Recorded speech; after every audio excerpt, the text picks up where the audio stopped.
শ্রীমন্তী ভিকির ব্যবহারে অবাক হয়ে গেলেও ওর পেছনে এসে অয়ন এমনভাবে দাঁড়িয়েছিল যেন কিছুই হয়নি। ভিকি যে শ্রীমন্তীর সঙ্গে এমন ব্যবহারই করবে সেটা যেন ও আগে থেকেই জানত, তাই আর কথা বাড়ানোর প্রয়োজন না দেখে ও চুপচাপ ছিল। শ্রীমন্তী ম্যাডাম, আমাকে ক্ষমা করে দিন। আমি যদি জানতাম যে আপনি এখানে লাঞ্চ করতে এসেছেন তাহলে আমি ভুলেও এখানে আসার সাহস দেখাতাম না। ভিকির মতো একটা নির্মম লোককে ক্ষমা চাইতে দেখে শুধু প্রেম আর ওর বন্ধুরাই নয়, ভিকির চেলা চামুন্ডারাও অবাক হয়ে গেল। আর শ্রেয়া তো এসব দেখে একেবারে হাঁ হয়ে গিয়েছিল। ভিকি যে কেন এসব করছিল তা ভিকি ছাড়া আর কেই বা বুঝবে। এখনো পর্যন্ত অয়ন কিছু বলেনি আমায়, তার মানে এখনো ও আমার উপর রেগে যায়নি।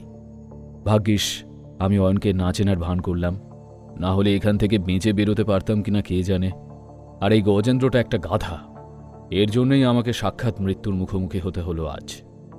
ভিকি শ্রীমন্তীকে আবার বলে উঠল, শ্রীমন্তী ম্যাডাম, আমি আরও একবার আমার আর আমার লোকজনের তরফ থেকে ক্ষমা চেয়ে নিচ্ছি। এদের জন্য আপনার বন্ধুদের অনেক ঝামেলা পোহাতে হলো, মারধর খেতে হলো। আমি এতটাই লজ্জিত যে কি আর বলবো, কিন্তু আপনি একদম চিন্তা করবেন না ম্যাডাম, আমি এদের হসপিটালে নিয়ে যাচ্ছি। এ কথা শুনে প্রেম, পরেশ আর রাজ একে অপরের দিকে মুখ চাওয়াচাই করছিল। আর ম্যাডাম, এই গজেন্দ্রটা 1 নম্বরের বোকা, ওই যত নষ্টের গোড়া। তবে আপনাকে এই যে টেনশনের মধ্যে দিয়ে যেতে হলো তার ক্ষতিপূরণ হিসেবে আমি 50 লাখ মতো পাঠিয়ে দেব। দয়া করে আপনি আর মনে কিছু রাখবেন না। এই বলে এক ঝলক অয়নের দিকে তাকিয়ে ভিকি কিছু একটা আন্দাজ করে নিয়ে মনে মনে ভাবল, মনে হয় এই এমএলএর ছেলে আর ওর বন্ধুদের সাথে অয়নবাবুর বিশেষ সম্পর্ক নেই, না হলে ও কি আর বসে বসে এদের মার খাওয়া দেখত। এসব তুমি কি বলছো?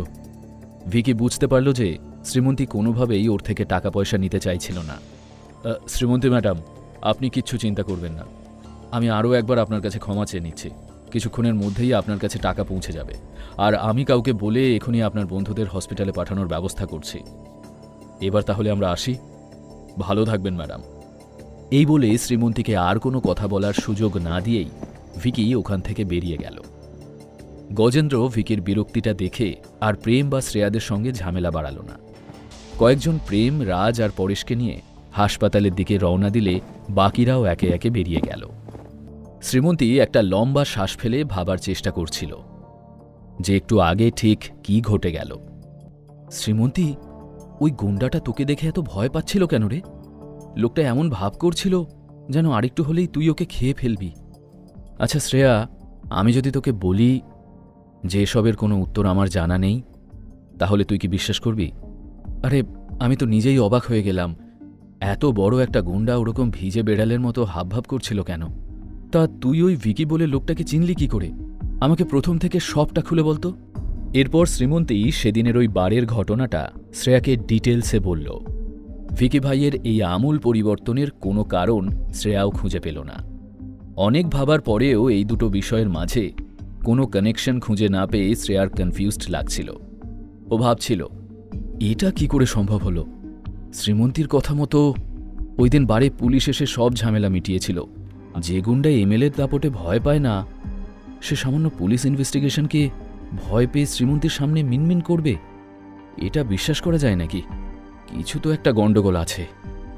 হঠাৎ কিছু ভেবে শ্রেয়া অয়নের দিকে তাকিয়ে অদ্ভুত একটা সন্দেহের গলায় অয়নকে জিজ্ঞেস করল, আচ্ছা অয়ন, তুমি কি এই ভিকি ভাইকে চেনো?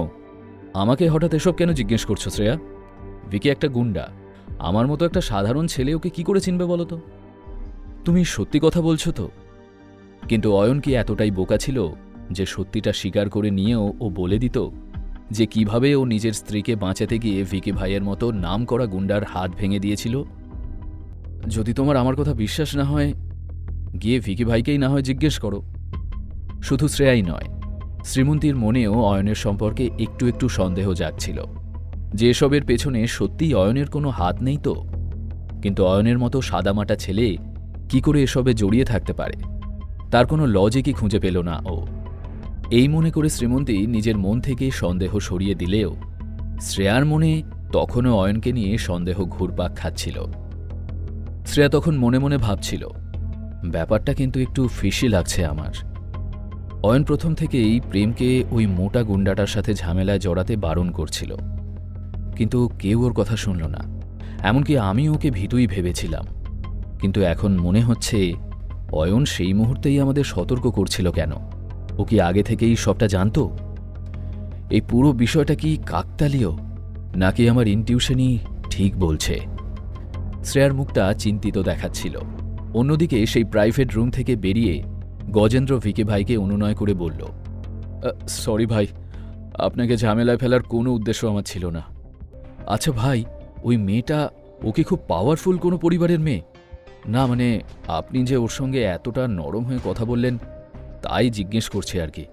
আরে না না, মেয়েটার তেমন কোনো ব্যাকগ্রাউন্ড নেই, কিন্তু ওর পেছনে যে ছেলেটা দাঁড়িয়েছিল ও কোনো সাধারণ ছেলে নয়, খুবই কড়া ধাতের ছেলে ও। এরপর কখনো ওর সঙ্গে দেখা হলে ওর কাছে যাওয়ার সাহস দেখাস না, সোজা পালিয়ে যাস। কেন ভাই, ও এমন কি করেছে? দেখছি সেই হাতটা, আমার হাতের এই অবস্থা ওই ছেলেটাই করেছে। সেদিন যদি ওর বউ অজ্ঞান না হয়ে যেত আর ওর যদি বউকে বাঁচানোর তাড়া না থাকতো, তাহলে হয়তো ও সেদিন আমাকে মেরেই ফেলত। ভিকি ভাইয়ের কথায় গজেন্দ্রর বুকটাও কেঁপে উঠল। থ্যাংক ইউ ভাই, ঠিক সময় না বাঁচালে আমার হাতটা ও ভেঙে দিত।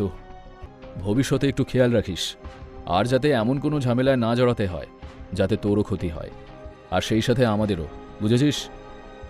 গজেন্দ্র সম্মতি জানালে নিজের দলবল নিয়ে ভিকি ওখান থেকে বেরিয়ে গেল।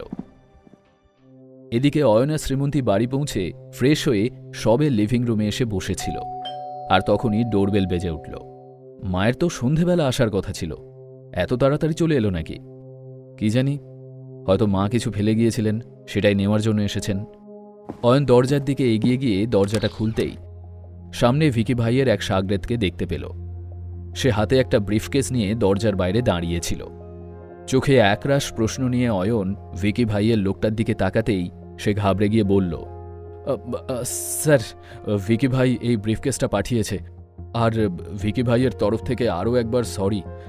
এই নিন স্যার।